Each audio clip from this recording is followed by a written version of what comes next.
10 años sin hablarle a su padre. Eso confesó Enrique Iglesias en entrevistas. Nunca ha venido a un concierto mío, dijo. Nos vimos 2 veces en una década. Pero lo verdaderamente oscuro no es el distanciamiento. ¿Es por qué? Porque los hijos no se alejan 10 años de sus padres solo porque compiten en la música. Los hijos se alejan cuando ven algo, cuando saben algo, cuando cargan con algo que no pueden decir. Y en enero de 2026, cuando salen las acusaciones contra Julio Iglesias, cuando 2 exempleadas presentan denuncia por presuntos abusos sexuales, presunto acoso, presunto control absoluto, algo conecta. El patrón que describen las denunciantes no es nuevo. Es el mismo que se repitió durante décadas, en las mismas mansiones donde Enrique y sus hermanos crecieron, las mismas habitaciones, las mismas reglas, el mismo sistema de control. Las denunciantes hablan de empleadas que no podían salir, que no podían tener novios, que tenían prohibido hablar entre ellas, que debían entregar sus teléfonos, que trabajaban 15 horas y luego eran llamadas a la habitación del jefe. Y cuando Enrique lee eso, según fuentes cercanas, es como leer su propia infancia, porque él vio exactamente eso durante años, mientras crecía, pensando que era normal, hasta que entendió que no lo era. ¿Qué vieron esos niños? ¿Qué escucharon?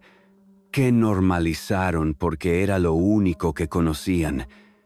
¿Y por qué ninguno ha hablado en 40 años?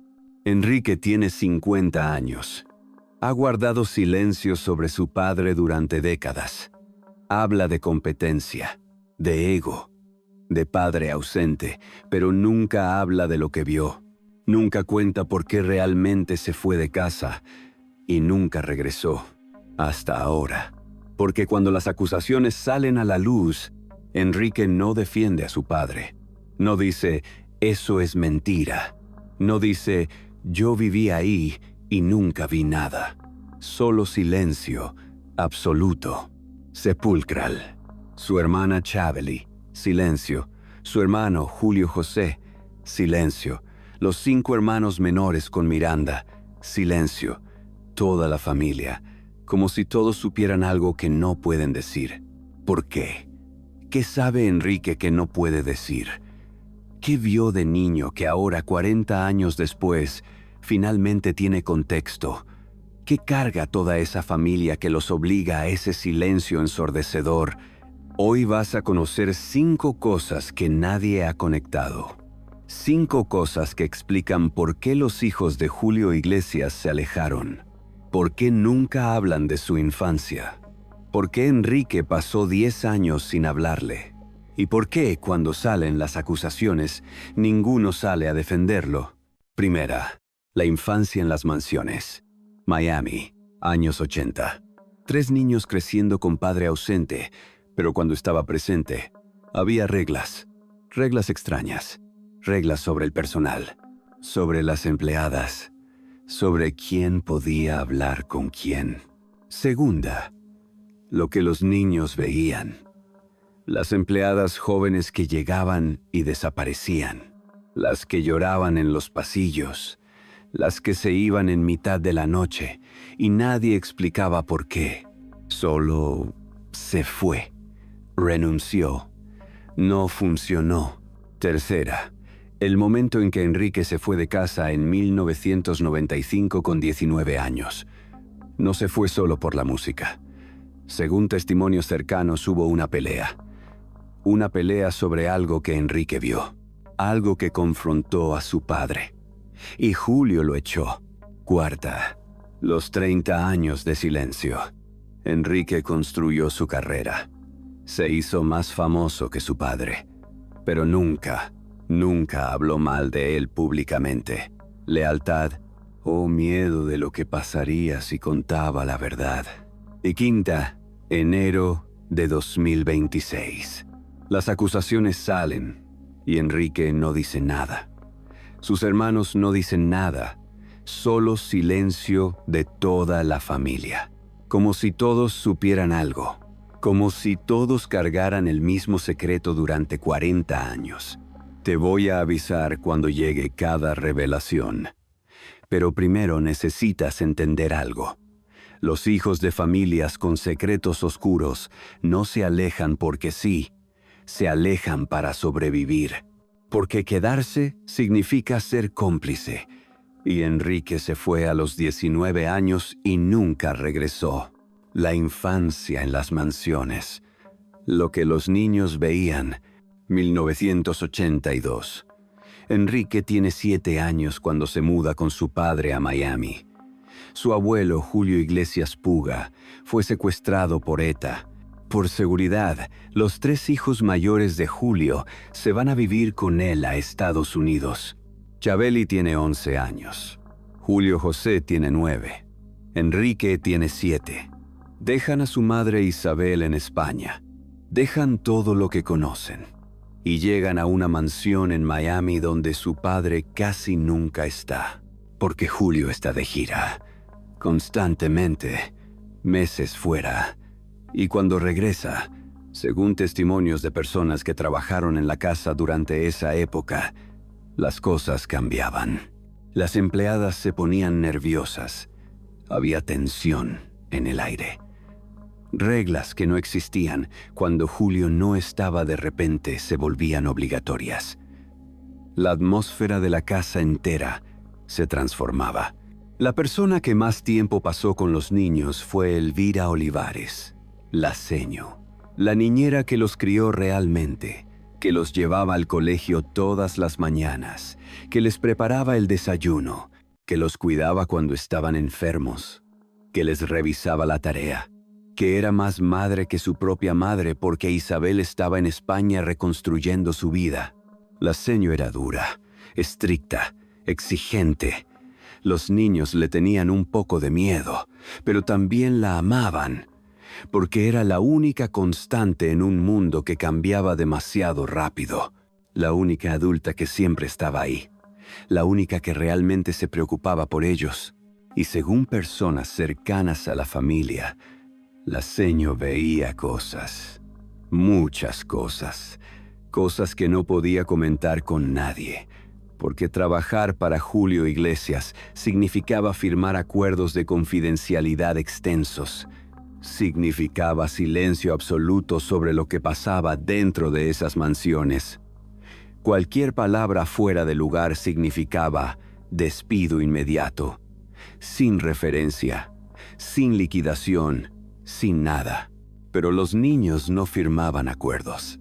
Los niños solo vivían ahí, en esa casa enorme, con reglas que no entendían, con adultos que actuaban extraño, con empleadas que llegaban y desaparecían. Y veían todo. Chabeli era la mayor. 11 años cuando llegaron a Miami. Y ser la mayor en una familia disfuncional significa algo específico. Significa que ves más, entiendes más, procesas más de lo que tus hermanos menores pueden comprender. Significa que te conviertes en segunda madre aunque no deberías, aunque todavía eres niña. Según personas que la conocieron durante esa época, Chabeli era extremadamente protectora con sus hermanos, especialmente con Enrique el menor, el bebé de la familia. Cuando había situaciones en la casa, situaciones que los adultos no nombraban pero que todos sentían, Chabeli tomaba control. Los llevaba a sus habitaciones. Les ponía películas. Les inventaba juegos. Les hacía prometerle que no bajarían, que no saldrían hasta que ella dijera que era seguro. Cualquier cosa para distraerlos, para protegerlos. ¿De qué los protegía? De los gritos que venían del piso de abajo, de las puertas azotadas con violencia, de las empleadas que pasaban corriendo por los pasillos con lágrimas en los ojos, de su padre cuando regresaba de gira y la casa entera se llenaba de tensión tan espesa que podías cortarla con cuchillo. A los 13 años, Chabeli ya sufría de ansiedad severa.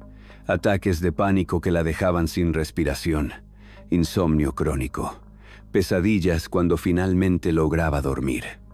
A los 14 estaba en terapia, aunque según quienes conocían la situación, la terapia no ayudaba mucho, porque Chabeli no podía hablar sobre lo que realmente la estaba destrozando. No podía decirle al terapeuta: veo cosas en mi casa que no entiendo. Mi padre hace cosas con las empleadas. Hay algo muy mal, pero nadie habla de ello. Porque si decía eso, ¿qué pasaría? ¿Llamarían a servicios sociales? ¿Se desarmaría la familia? ¿Ella y sus hermanos serían separados? ¿Su padre iría a la cárcel? Son preguntas demasiado grandes para una niña de 14 años. Entonces Chabeli hablaba de estrés por la separación de sus padres, de extrañar a su madre, de presión académica, verdades parciales que ocultaban la verdad completa. Y el terapeuta, sin el contexto real, solo podía trabajar con lo que Chabeli decía. Le recetaba técnicas de respiración, le daba estrategias para manejar ansiedad, le decía que todo mejoraría con el tiempo. Pero no mejoró, porque el problema no era la ansiedad. El problema era vivir en una casa donde pasaban cosas que ningún niño debería presenciar. Según testimonios de esa época, Chabeli intentó hablar una vez con su madre Isabel, por teléfono. Una llamada España-Miami que cambió todo. Mamá, aquí pasan cosas raras. Con las empleadas, con papá. Hay gritos, hay gente llorando. Las empleadas se van todo el tiempo y nadie explica por qué. Del otro lado de la línea, silencio. Y luego Isabel respondió con lo que creía que era razonable. Chabeli, tu padre es muy exigente con su personal. Trabaja mucho, está estresado. A veces pierde la paciencia. Eso no significa que pase nada malo. Son cosas de adultos, mi amor. No te preocupes. Cosas de adultos. Esa frase que silencia a los niños, que les dice que lo que ven no es importante, que deberían ignorarlo, que no es su problema, pero era su problema, porque vivían con ello todos los días. Chabeli no volvió a intentar hablar con su madre sobre eso. Aprendió la lección que aprenden todos los niños en casas disfuncionales, que los adultos no quieren escuchar, que decir la verdad causa más problemas que guardarla, que el silencio es supervivencia. Julio José, el del medio, 9 años cuando llegaron a Miami. Su estrategia de supervivencia fue completamente diferente. Si Chabeli intentó proteger a sus hermanos quedándose cerca, Julio José intentó protegerse a sí mismo yéndose lejos. Deportes, fútbol, tenis, natación, béisbol, básquetbol. Cualquier actividad que existiera, Julio José se apuntaba. No porque le apasionaran especialmente. Según personas cercanas a él, era porque cada deporte significaba horas fuera de casa. Entrenaba por las mañanas antes de la escuela. Entrenaba por las tardes después de clases. Los fines de semana tenía juegos, campamentos deportivos en verano. Cualquier excusa válida para no estar en la mansión. Y cuando le preguntaban por qué tantos deportes, Julio José tenía respuestas preparadas. Quiero ser profesional algún día. Me gusta mantenerme activo. Es bueno para mi salud. Todas verdades técnicas que ocultaban la verdad emocional. La verdad era simple y devastadora. No quería estar en una casa donde pasaban cosas que lo hacían sentir incómodo de formas que no podía nombrar, donde había tensión constante, donde las empleadas parecían asustadas, donde su padre era una presencia amenazante más que reconfortante. Los niños no tienen vocabulario sofisticado para ambientes tóxicos. No dicen, hay abuso de poder sistemático aquí. No dicen, el comportamiento de mi padre con el personal femenino es profundamente inapropiado. No dicen, Estoy presenciando violencia psicológica y posiblemente física. Simplemente sienten que no quieren estar ahí y buscan formas de irse que los adultos acepten como normales y positivas. Para Julio José, los deportes fueron su salvación, su forma de escapar sin que nadie cuestionara por qué, su manera de mantener cordura en un ambiente que lo estaba destruyendo lentamente. Y Enrique, el menor, 7 años cuando llegaron a Miami, demasiado pequeño para entender completamente lo que estaba pasando, suficientemente consciente para saber que algo en esa casa no era seguro, que había peligro aunque no pudiera nombrarlo. La Seño se convirtió en su refugio absoluto. Su persona segura lo protegía activamente, más intensamente que a los otros dos, quizás porque era el más pequeño y vulnerable. Quizás porque veía que Enrique era especialmente sensible y perceptivo. Quizás porque sabía que si Enrique veía demasiado, el daño sería irreparable. Cuando había situaciones en la casa, la Seño actuaba rápido. Agarraba a Enrique, lo llevaba a su cuarto, le ponía audífonos grandes. Le subía el volumen de la música hasta que no pudiera escuchar nada más. Le daba libros para leer, rompecabezas para armar, videojuegos para jugar. Cualquier cosa que mantuviera su atención completamente absorta. «Quédate aquí hasta que venga por ti», le decía. «No importa que escuches, no salgas. ¿Me entiendes?» Y Enrique obedecía, porque confiaba en la Seño, porque sabía que si ella decía que se quedara en su cuarto, había una razón, aunque esa razón nunca se explicaba claramente. Pero no siempre podía protegerlo, porque Enrique vivía en esa casa, porque los niños son curiosos por naturaleza, porque a veces bajaba por agua en mitad de la noche, o se despertaba por un ruido y salía a investigar antes de que la Seño pudiera detenerlo, y veía cosas, fragmentos, momentos, escenas que no encajaban, pero que se grababan en su memoria de 7, 8, 9 años, y se quedaban ahí, sin contexto, sin explicación. Solo imágenes perturbadoras que flotaban en su mente sin entender completamente qué significaban.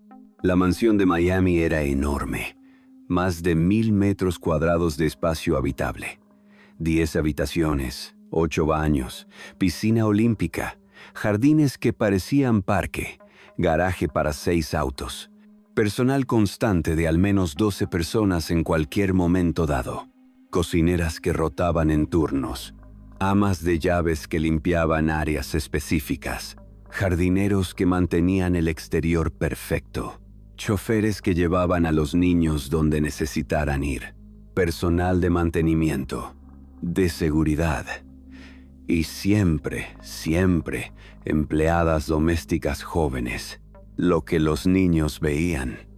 Las empleadas que desaparecían. 1985. Enrique tiene 10 años. Una nueva empleada llega a la mansión. Según testimonios posteriores que Enrique compartiría con personas muy cercanas décadas después, esta mujer se llamaba Rosa. Rosa tiene 23 años. Es colombiana, de Medellín. Llegó a Estados Unidos hace 6 meses con visa de turista que ya expiró. Necesita trabajo desesperadamente. Tiene una hija de 4 años en Colombia con su madre. Le envía todo el dinero que puede. Cuando consigue el trabajo con Julio Iglesias, Rosa piensa que finalmente tuvo suerte. El salario es el doble de lo que ganaba limpiando oficinas. Hay comida incluida, alojamiento y quizás, solo quizás, eventualmente Julio pueda ayudarla a arreglar sus papeles. Eso es lo que le prometieron cuando la contrataron. Enrique la ve por primera vez en la cocina un sábado por la mañana. Está preparando el desayuno. Pancakes con chispas de chocolate. Los hace perfectos, esponjosos, dorados. Exactamente como a Enrique le gustan. ¿Quieres chocolate caliente también, mi amor?, le pregunta Rosa con su acento colombiano musical. Sí, por favor, responde Enrique tímidamente. Rosa sonríe. Tiene una sonrisa linda, genuina. Le hace sentir a Enrique que realmente le importa. No como algunas otras empleadas que solo hacen su trabajo mecánicamente. Las siguientes semanas son buenas. Rosa es amable, paciente. Los niños la quieren. Chabeli le pregunta sobre Colombia. Julio José le enseña palabras en inglés. Enrique le cuenta sobre la escuela. Rosa les habla de su hija. Se llama Sofía, 4 años. La extraño todos los días, dice Rosa con ojos que se ponen brillosos. Pero estoy aquí para darle mejor futuro, para que ella tenga oportunidades que yo nunca tuve. Y entonces Julio regresa de gira. 3 semanas en Europa. Vuelve un jueves en la noche. Y el viernes por la mañana, Rosa es diferente. Ya no sonríe. Ya no hace chocolate caliente. Apenas mira a los niños. Tiene ojeras oscuras, como si no hubiera dormido. ¿Estás bien, Rosa?, pregunta Enrique durante el desayuno. Sí, mi amor, responde ella automáticamente. Pero su voz es plana, muerta. No hay música en su acento ahora, solo cansancio y algo más. Algo que Enrique no puede nombrar, pero que lo hace sentir incómodo. Durante los siguientes días, Rosa sigue cambiando. Se mueve por la casa como robot. Hace su trabajo pero sin alma. Ya no conversa con nadie, no come con el resto del personal. Se queda en su habitación cada vez que puede. Una noche, Enrique baja a la cocina. Son las 11. Tiene sed. La casa está oscura y silenciosa. O eso cree, hasta que escucha el sonido. Alguien está llorando. Llanto ahogado. Intentando ser silencioso pero imposible de contener completamente. Enrique se asoma a la cocina. Rosa está sentada en el piso, con las rodillas contra el pecho, la cara enterrada en sus manos. Sus hombros tiemblan violentamente con cada sollozo. Enrique se queda paralizado. 10 años. No sabe qué hacer. Debería entrar, debería preguntar qué pasó, debería llamar al aceño. Antes de que decida, Rosa levanta la cabeza. Sus ojos están rojos, hinchados. Claramente ha estado llorando mucho más tiempo que solo esos minutos, quizás horas. ¿Estás bien?, pregunta Enrique, con voz temblorosa de niño asustado. Rosa se limpia las lágrimas rápidamente. Intenta sonreír, pero su cara no coopera. Sí, mi amor, solo extraño mi casa. ¿Extrañas a Sofía? Rosa se quiebra otra vez al escuchar el nombre de su hija. Nuevas lágrimas caen. Sí, mucho. Vete a dormir, mi amor, por favor. Hay algo en su tono. Urgencia, casi pánico. Como si necesitara que Enrique se vaya. Como si no fuera seguro para él estar ahí. Enrique se va. Sube las escaleras. Se mete a su cama. Pero no puede dormir. Porque sabe que Rosa no lloraba solo por nostalgia. Había algo más. Algo peor. Algo que ella no podía decirle a un niño de 10 años. A la mañana siguiente Rosa no está. Su habitación está vacía, sus cosas desaparecidas, las fotos de Sofía que tenía en su mesita de noche, su rosario, su suéter favorito, todo. ¿Dónde está Rosa?, pregunta Enrique durante el desayuno. Tuvo una emergencia familiar, responde la seño sin mirarlo. Regresó a Colombia, pero no se despidió. Era urgente. No tuvo tiempo. ¿Va a volver? No lo creo. Y eso fue todo. Rosa desapareció de la casa y de sus vidas, sin explicación real, sin despedida, sin forma de saber si llegó bien a Colombia, si está con su hija, si está viva siquiera. Enrique nunca supo qué pasó realmente esa noche antes de que Rosa desapareciera. Solo décadas después, cuando escuchó testimonios de las denunciantes actuales, pudo poner contexto a lo que vio. Rosa probablemente fue una de muchas mujeres a las que Julio, según las acusaciones actuales, presionaba, amenazaba, manipulaba, abusaba, y cuando ya no podían soportar más, se iban o las echaban, con amenazas de nunca darles referencias, de reportarlas a inmigración, de destruir cualquier posibilidad de trabajo futuro. Pero eso es especulación basada en patrones. Lo que Enrique sabe con certeza es que Rosa llegó brillante y se fue destruida, y que él, a los 10 años, la vio llorar en el piso de la cocina, y no pudo hacer nada para ayudarla. Ese no fue un caso aislado. Rosa fue solo una de muchas, docenas que Enrique vio durante su infancia. Algunas duraban semanas, otras meses, muy pocas, más de un año. Y todas seguían el mismo patrón. Llegaban jóvenes y llenas de esperanza. Trabajaban bien cuando Julio estaba de gira. Y cuando él regresaba, algo cambiaba. Se volvían calladas, asustadas. Evitaban ciertos lugares de la casa. Evitaban estar solas. Se movían en grupos si podían. Y eventualmente desaparecían en mitad de la noche, sin despedidas apropiadas, sin explicaciones satisfactorias. Se fue. No funcionó. Tuvo problemas. Decidió que no era para ella.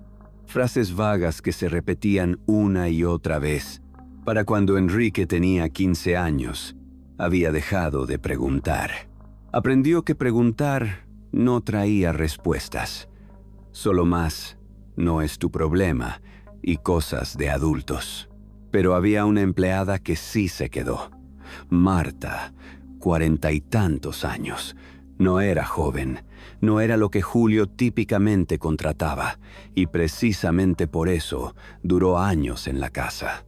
Según testimonios de otras empleadas que trabajaron ahí, Marta entendía el sistema, sabía qué pasaba, y hacía lo que podía para proteger a las jóvenes cuando llegaban. Les advertía sutilmente: no te quedes sola en ciertas áreas.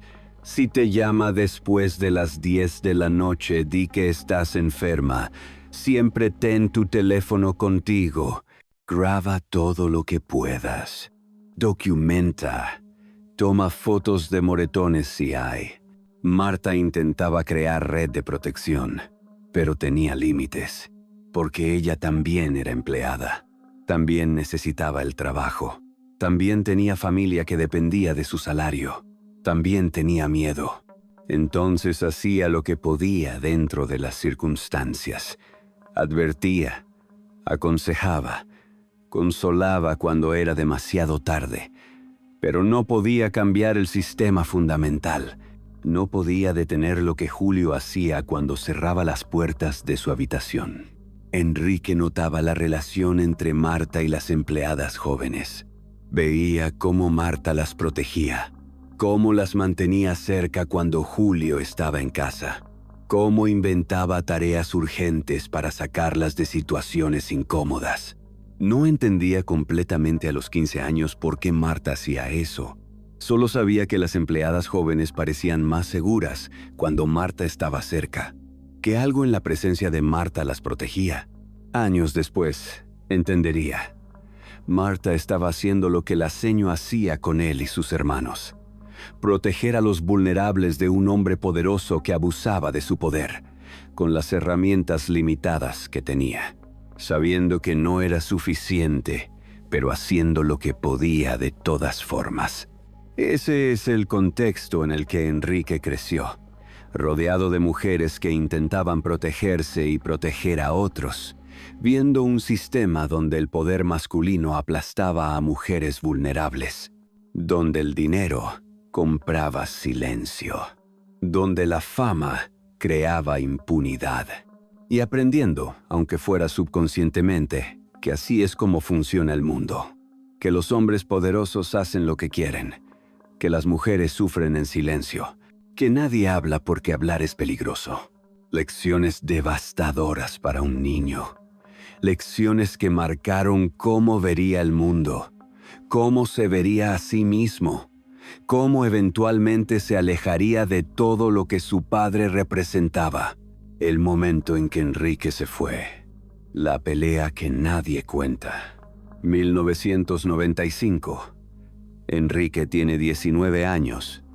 Ha grabado su primera demo, Si tú te vas, con $500 que le prestó la seño, sin decirle a su padre. En secreto absoluto.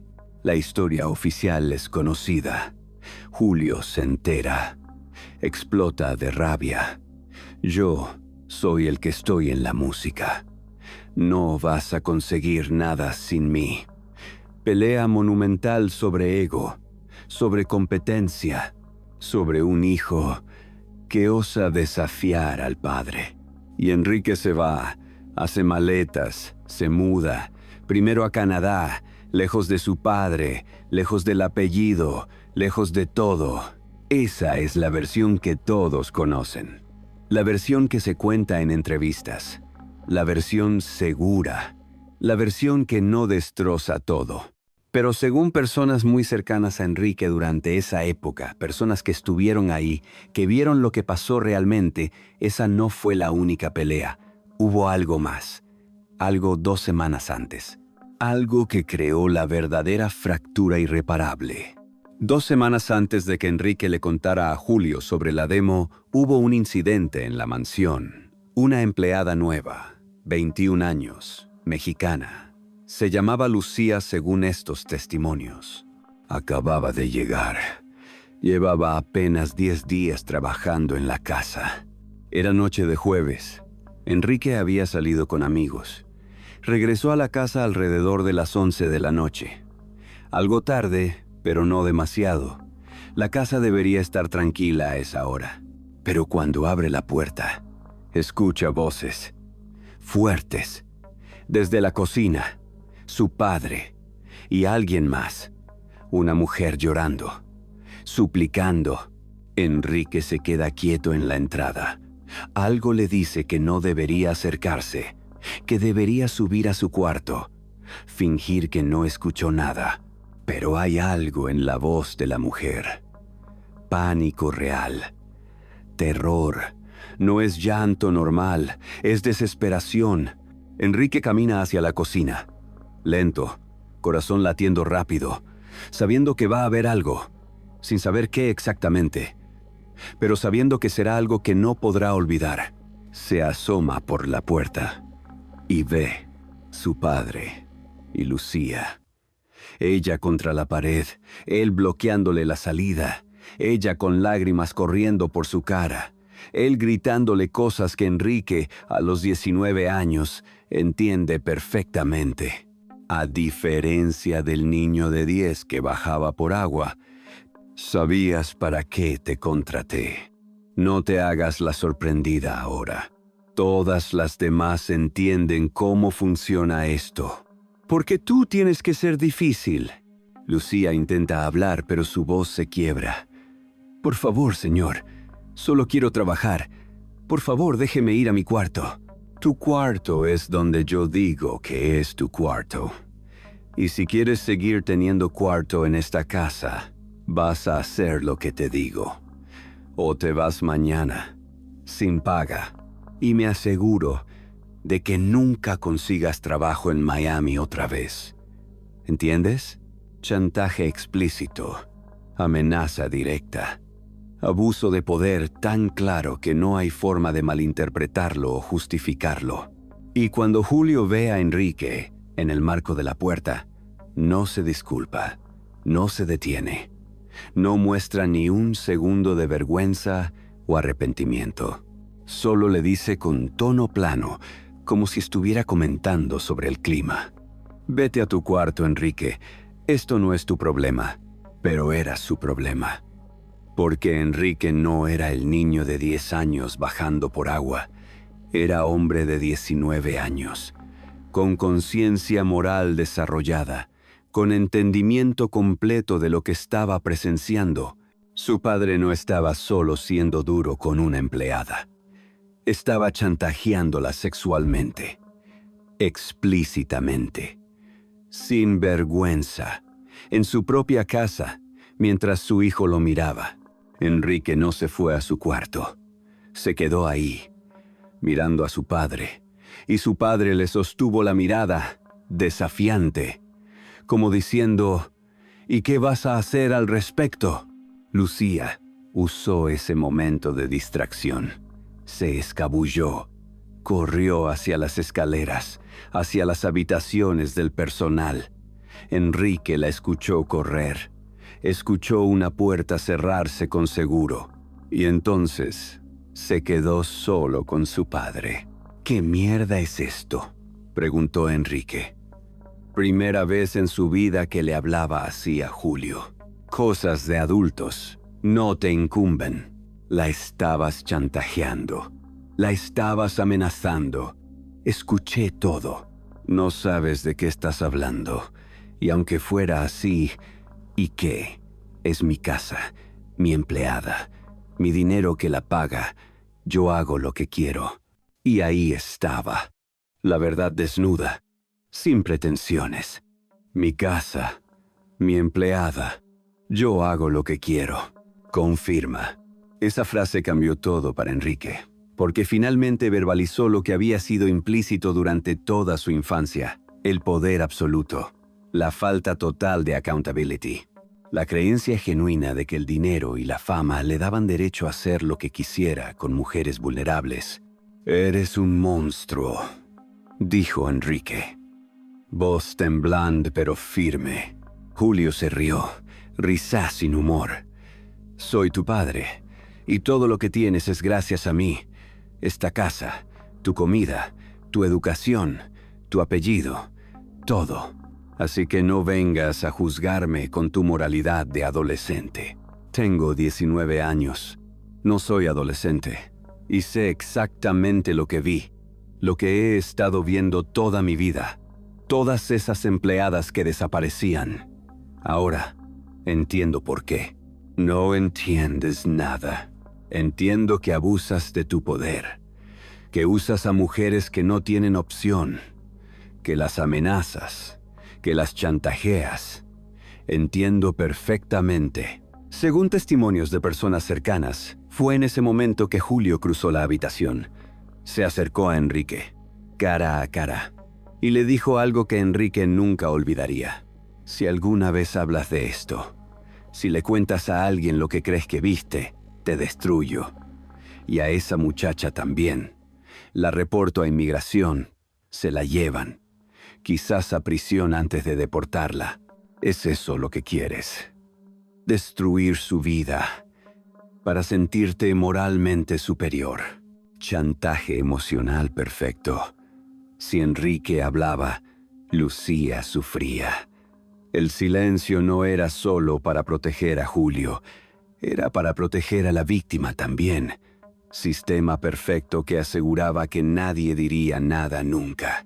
Enrique pasó las siguientes 2 semanas en agonía. No podía dormir, no podía comer, no podía concentrarse, porque sabía que Lucía seguía en esa casa y que cada noche que pasaba podía estar sufriendo.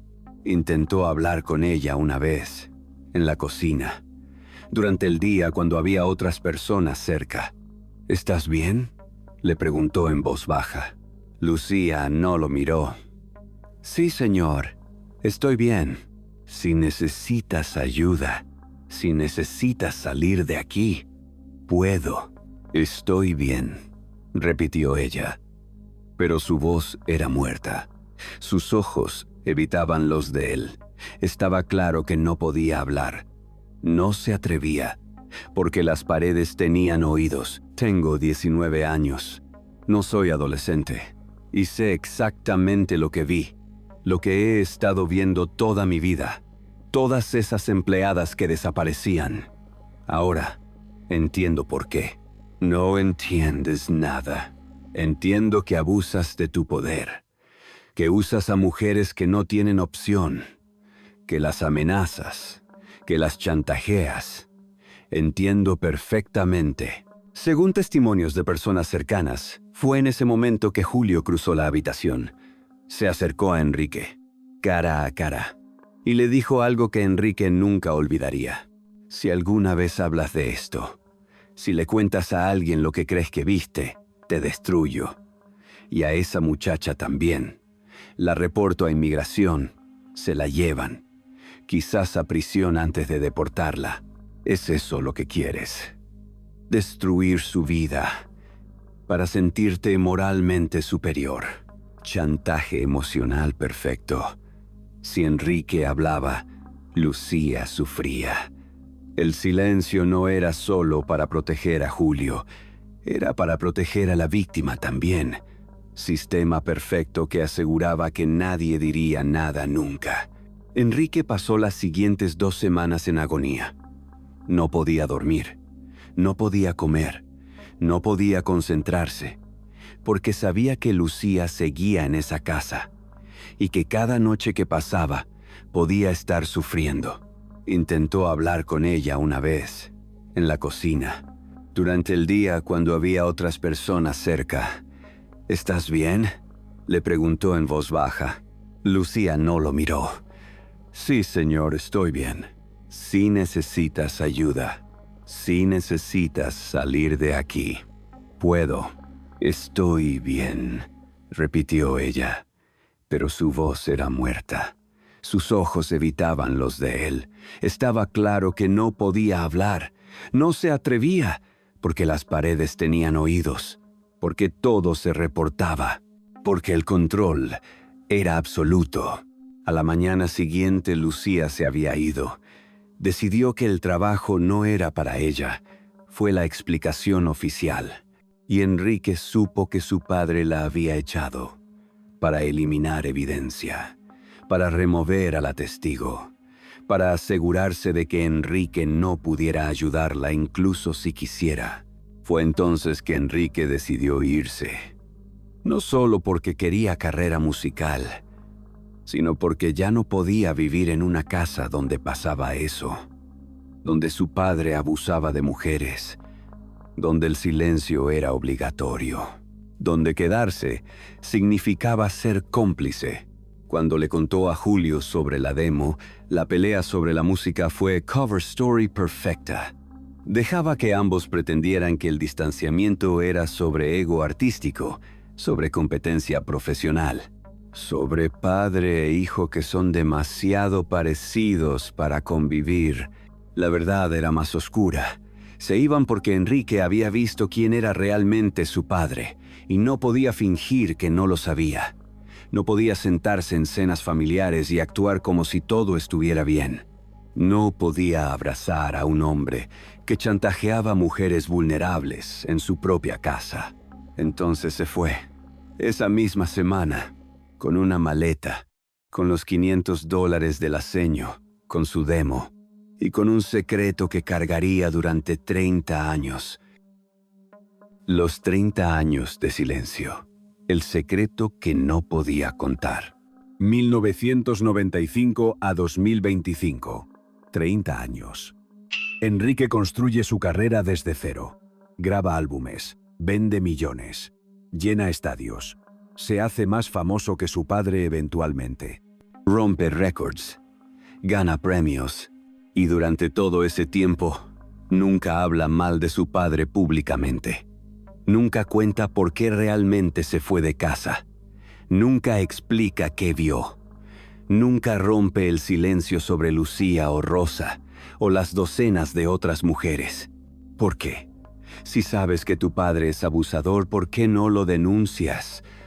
¿Por qué no hablas? ¿Por qué proteges a alguien que hizo esas cosas? La respuesta es complicada y dolorosa y real. Primero, Enrique no tiene pruebas concretas. No grabó la conversación con Julio y Lucía. No documentó nada.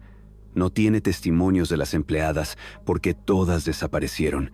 Solo tiene lo que vio de niño y lo que presenció a los 19 años. ¿Quién le va a creer? Julio Iglesias abusa de sus empleadas. ¿Cómo lo sabes? Lo vi de niño y vi una confrontación a los 19. ¿Tienes pruebas? No, solo mi palabra. Su palabra contra el poder de Julio, contra sus abogados, contra su influencia, contra su imagen cuidadosamente construida de cantante romántico que el mundo adora, contra décadas de brand building.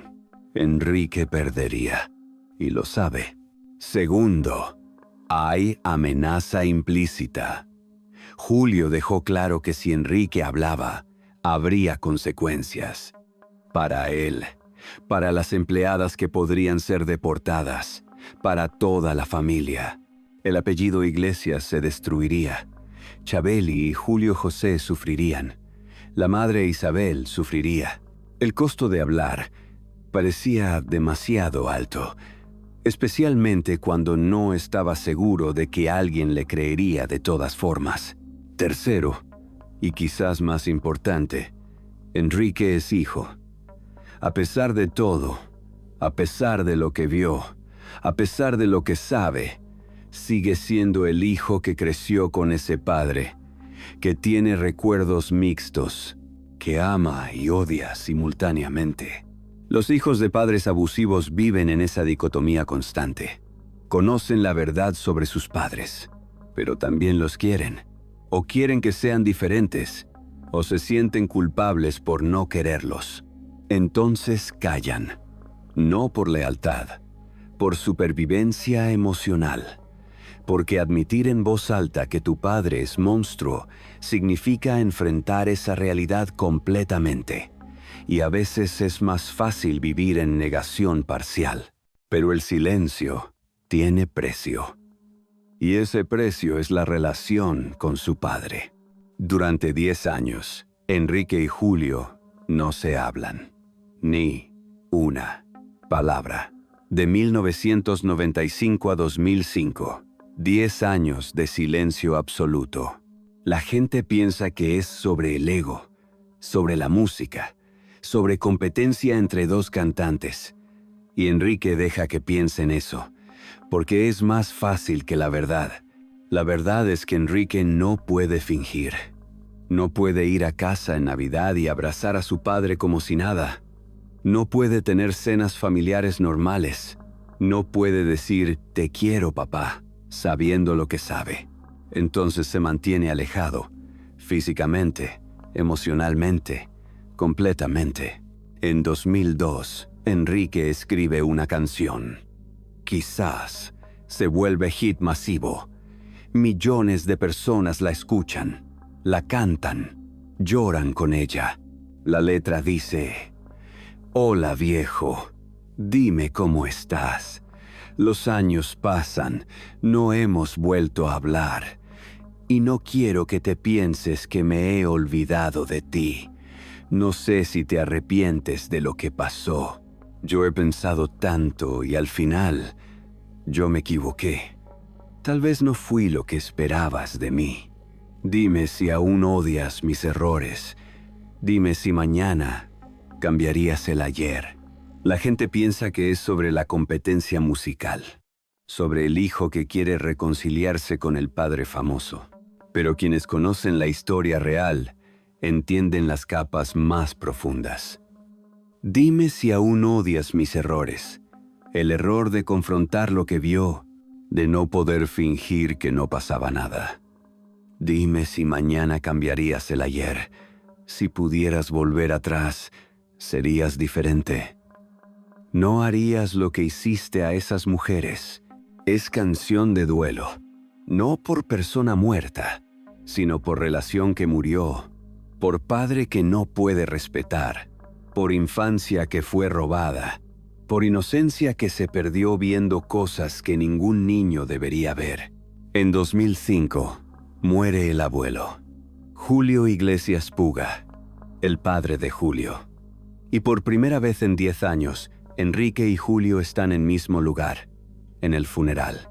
Se ven, se abrazan brevemente, intercambian algunas palabras. Lo siento por tu pérdida.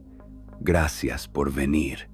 Conversación superficial, vacía, pero rompe el silencio absoluto. Después de eso, mantienen contacto mínimo. Llamadas ocasionales, mensajes de cumpleaños, felicitaciones cuando hay logros. Pero nada profundo, nada real, nada que toque los temas que importan, porque la verdad sigue ahí, entre ellos, como muro invisible. Enrique sabe. Julio sabe que Enrique sabe, y ninguno habla de ello. En 2017, Enrique tiene hijos, mellizos, niño y niña. Y convertirse en padre cambia algo en él. Empieza a entender la responsabilidad que viene con tener hijos, el peso de saber que te observan, que aprenden de ti, que internalizan tus valores y comportamientos, y se pregunta qué tipo de padre él será, si repetirá patrones que aprendió, si será capaz de romper ciclos, si sus hijos algún día lo mirarán con el mismo dolor y decepción con que él mira a Julio. Hace esfuerzo consciente de ser presente, de ser bueno, de tratar a la gente con respeto, especialmente a mujeres, especialmente a personas con menos poder que él. Es sobrecompensación, quizás, intentando ser lo opuesto de su padre, intentando demostrar que el apellido Iglesias no tiene que significar lo que significó en manos de Julio. En 2019, Enrique llama a su padre. Después de ver película que lo emociona, llanto. Hablan 2 horas. Según Enrique diría después, fue conversación especial. Pero incluso ahí, no hablan de la verdad. No mencionan a Lucía. No mencionan el patrón de empleadas. No mencionan por qué realmente Enrique se fue. Solo hablan superficialmente sobre familia, sobre nietos, sobre carrera, sobre vida en general, todo evitando cuidadosamente los temas que destruirían la ilusión de normalidad que intentan mantener. Porque eso es lo que hacen las familias disfuncionales. Mantienen paz superficial evitando verdades profundas. Prefieren armonía falsa sobre confrontación honesta. Porque confrontación honesta significaría admitir que la familia está rota de formas que no se pueden arreglar. Durante esos 30 años, Enrique da miles de entrevistas. Y siempre le preguntan sobre su padre, sobre su relación, sobre el distanciamiento, sobre la competencia. Y Enrique da respuestas cuidadosamente elaboradas. Somos muy diferentes. Éramos competitivos. Él estaba siempre de gira. Mi carrera causó tensión. Es complicado. Verdades parciales que ocultan verdad completa. Porque verdad completa destruiría todo. A Julio, a la familia, al apellido, a todos. Y Enrique no quiere esa destrucción. A pesar de todo, no quiere destruir a su padre públicamente. No quiere ser responsable de desmantelar legado de 50 años. Entonces, guarda silencio. Durante 30 años, construye su vida alrededor de ese silencio. Trata de olvidar, trata de perdonar sin que su padre pida perdón. Trata de hacer paz con pasado que nunca tendrá cierre real.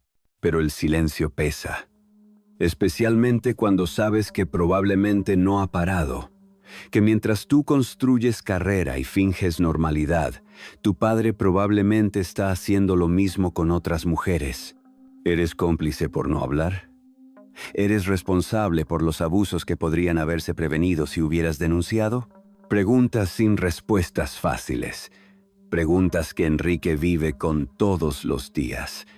Preguntas que lo persiguen en momentos tranquilos, que aparecen en sus sueños que lo hacen despertar a las 3 de la mañana, preguntándose si hizo lo correcto. Y entonces, enero de 2026, salen las acusaciones. Y todas esas preguntas obtienen respuesta de la peor forma posible. Enero 2026. Las acusaciones y el silencio de los hijos. 13 de enero de 2026. El diario.es y Univisión publican investigación de 3 años. 2 mujeres presentan denuncia formal contra Julio Iglesias ante la Fiscalía Española. Las acusaciones son devastadoras. Presuntos abusos sexuales, presunto control absoluto, presunto acoso sistemático. Todo en sus mansiones del Caribe, todo con empleadas jóvenes. Todo siguiendo patrón que duró décadas. Y cuando Enrique lee los testimonios, según fuentes muy cercanas, se queda sin respirar, porque es exactamente lo que vio, exactamente lo que vivió, exactamente lo que guardó silencio durante 30 años. Las denunciantes describen empleadas que no podían salir, no podían tener novios, prohibido hablar entre ellas, teléfonos confiscados, régimen interno total, control absoluto de sus vidas. Es la mansión de Miami. Es su infancia. Es el sistema que él presenció siendo niño, pero no podía nombrar completamente. Y luego describen lo peor. Julio llamándolas a su habitación, de noche, después del trabajo, 4 o 5 veces por semana. Y si se negaban, amenazas, despido, deportación, destrucción de sus vidas. Es Lucía. Es Rosa. Es cada una de las mujeres que Enrique vio desaparecer durante 15 años de infancia. Finalmente tienen voz. Finalmente alguien las escucha. Finalmente el patrón es expuesto. Enrique, según estas fuentes, llora cuando lee los testimonios completos, porque durante 30 años se preguntó si estaba exagerando, si quizás malinterpretó lo que vio siendo niño, si quizás su confrontación con Julio sobre Lucía fue caso aislado. Y ahora sabe, no estaba exagerando, no malinterpretó, no fue caso aislado, fue sistema, fue patrón, fue 50 años de comportamiento que él presenció solo fracción pequeña. Los periodistas empiezan a llamar. Quieren comentarios de Enrique, de Chabeli, de Julio José, de los 5 hermanos menores que Julio tuvo con Miranda. ¿Qué dicen los hijos? ¿Defienden a su padre? ¿Lo apoyan? ¿Niegan las acusaciones? No dicen nada. Ninguno. Silencio absoluto de toda la familia Iglesias. Isabel Preisler, la ex esposa, hace declaración breve. Dice que está impactada, que no reconoce a ese hombre, que el Julio que ella conoció era señor con todos. Pero sus hijos, los que vivieron en esas mansiones, los que vieron el sistema funcionar durante años, los que fueron testigos infantiles de todo, silencio. ¿Por qué? Porque hablar significaría elegir, defender a padre y mentir, o creer a víctimas y admitir lo que siempre supieron. Y ninguno puede defender públicamente algo que saben que probablemente es verdad, porque lo vieron. Quizás no exactamente lo mismo que denunciantes describen, pero el patrón, el sistema, la forma en que su padre trataba a empleadas. Entonces no dicen nada, y ese silencio dice todo, porque si acusaciones fueran completamente falsas, si fueran inventos ridículos, hijos saldrían a defender. Mi padre nunca haría eso. Yo viví ahí y nunca vi nada. Estas mujeres mienten, pero ninguno dice eso, porque no pueden, porque mintiendo podrían estar traicionando a víctimas. porque sus conciencias no les permiten negar lo que saben. Su silencio es confesión, es admitir sin admitir, es confirmar sin confirmar. Es decir, no me sorprende sin decir nada.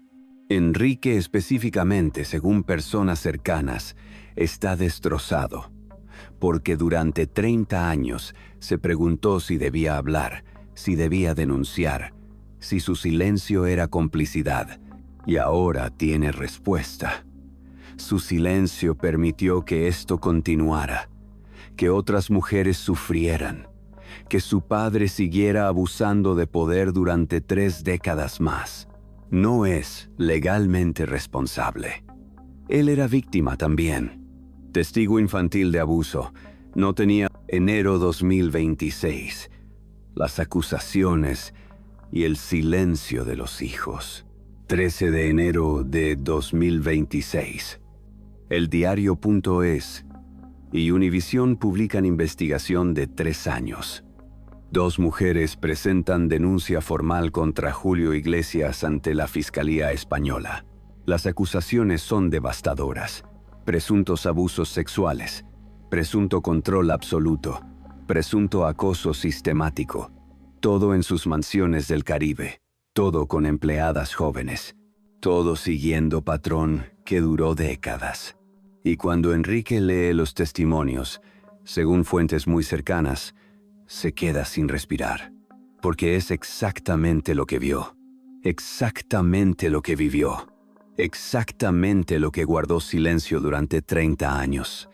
Las denunciantes describen empleadas que no podían salir, no podían tener novios, prohibido hablar entre ellas, teléfonos confiscados, régimen interno total, control absoluto de sus vidas. Es la mansión de Miami. Es su infancia. ¿Qué carga Chaveli? ¿Qué sabe que no puede decir? ¿Cuánto vio durante sus años adolescentes en esa mansión? Julio José, el del medio, que se refugió en deportes para escapar, que prácticamente vivía fuera de casa. ¿Por qué ese escape desesperado? ¿Qué estaba evitando presenciar? Y los 5 hermanos menores, nacidos años después con Miranda, crecieron en las mismas mansiones, con el mismo sistema. ¿Vieron el mismo patrón repetirse? ¿Por eso tampoco defienden a su padre? Todos callados, como familia unida en su silencio, como si todos supieran secreto que no pueden contar. Y ese silencio es más poderoso que cualquier declaración, porque confirma lo que las denunciantes dicen, porque muestra que incluso sus propios hijos no pueden negar lo que pasó. El legado del silencio, lo que los hijos cargan. Mientras escribo esto, ninguno de los hijos de Julio Iglesias ha hecho declaraciones públicas sobre las acusaciones. Ni Enrique, ni Chaveli, ni Julio José, ni los 5 hermanos menores. Solo silencio. Y ese silencio cuenta historia que palabras nunca podrían. Porque los hijos que crecieron viendo no pueden fingir sorpresa. Los hijos que vivieron en esas mansiones no pueden decir nunca imaginamos. Los hijos que fueron testigos no pueden pretender ignorancia. Entonces no dicen nada. Y cargan con peso de ese silencio cada día. Enrique tiene 50 años. Ha vivido más tiempo con secreto que sin él. 30 años sabiendo, 30 años callando, 30 años preguntándose si hizo lo correcto. Y ahora, las acusaciones confirman que no. Que su silencio tuvo precio. Que otras mujeres sufrieron mientras él construía carrera y mantenía paz familiar. ¿Es su culpa? Legalmente, no. Era niño cuando empezó a ver. Era adolescente cuando lo procesó. Era joven adulto cuando se fue. No tenía obligación legal de denunciar sin pruebas concretas. Pero moralmente es complicado. Porque después de irse, durante 30 años, fue adulto completamente. Adulto exitoso. Adulto poderoso, adulto con recursos para hablar sin destruir completamente su vida. Y no habló, porque la paz familiar pareció más importante que proteger a mujeres vulnerables, porque su carrera pareció más valiosa que justicia, porque el apellido Iglesias pareció más sagrado que verdad. No es único en esto. Muchos hijos de hombres poderosos cargan secretos similares. Ven cosas, saben cosas y callan, porque hablar significa destruir todo: familia, nombre, herencia, todo. Pero el silencio también destruye, solo que diferente, más lento, más interno, se come desde adentro. Enrique lo ha vivido, lo ves en entrevistas. Cuando mencionan a su padre, su expresión cambia, se pone tenso, responde corto, cambia el tema rápidamente. Porque no puede hablar honestamente sin contar todo. Y contar todo es demasiado. Sus hermanos igual. Chabeli, que vio más que nadie por ser mayor. Julio José, que se refugió en deportes para escapar. Los 5 menores que crecieron en mismas mansiones con el mismo patrón. Todos cargan el mismo peso. Todos saben algo. Todos se callan. Y todos tendrán que vivir con eso cuando salga la sentencia final, sea cual sea. Porque si Julio es encontrado culpable, será confirmación de lo que siempre supieron. Y tendrán que enfrentar que guardaron silencio mientras podía haberse condenado antes. Y si Julio es absuelto por tecnicismos legales, sabrán que absolución legal no es verdad moral. Que ausencia de condena no es prueba de inocencia. Están atrapados, en secreto, en silencio, en peso de saber y no decir. La historia de Julio Iglesias y sus hijos no es solo sobre abuso de poder, es sobre cómo el silencio de los testigos permite que el abuso continúe, cómo la protección familiar puede convertirse en complicidad, cómo el miedo a la verdad puede ser más poderoso que el deseo de justicia. Enrique pudo haber hablado en 1995 cuando se fue, en 2002 cuando escribió Quizás, en 2019 cuando habló con su padre, en cualquier momento de los últimos 30 años, y no lo hizo, por razones comprensibles, por miedo justificado, por supervivencia necesaria. Pero esas razones no cambian el resultado. Que su silencio permitió que Patrón continuara. Que mientras él construía imperio, su padre construía imperio de abuso. Y nadie habló hasta que las propias víctimas decidieron que ya no podían callar más. Esa es la lección más oscura. Que no son solo abusadores quienes perpetúan abuso. Son también los que saben y callan, los que ven y voltean, los que priorizan la paz sobre la justicia.